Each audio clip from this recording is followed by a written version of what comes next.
Kali ini saya akan membagikan cara kalibrasi indikator YHC B6S.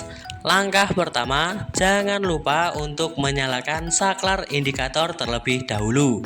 Selanjutnya, tekan dan tahan tombol hold secara bersamaan dengan tombol on off sambil ditekan terus tombol hold-nya sampai muncul ketelitian atau D.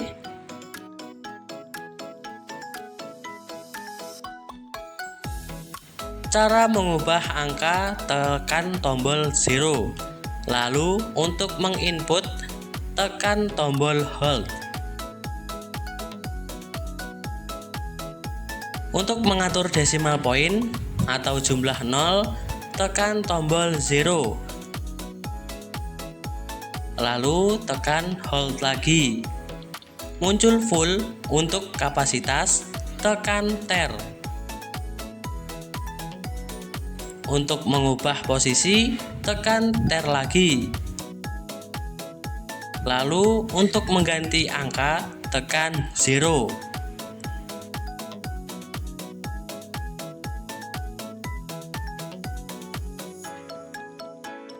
Input dengan menekan tombol hold. Setelah muncul no load atau kosongkan beban, lalu tekan hold lagi.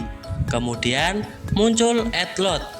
Masukkan beban untuk dikalibrasi. Tekan ter. Dan untuk menggeser angkanya, tekan ter lagi. Kemudian untuk mengganti angkanya, tekan 0. Sesuaikan dengan beban yang naik untuk kalibrasi. Dan setelah beban dinaikkan, tekan tombol hold. Muncul N, lalu tekan 0. Kemudian kalibrasi selesai. Jangan lupa untuk like, komen, dan subscribe. Terima kasih, selamat menonton.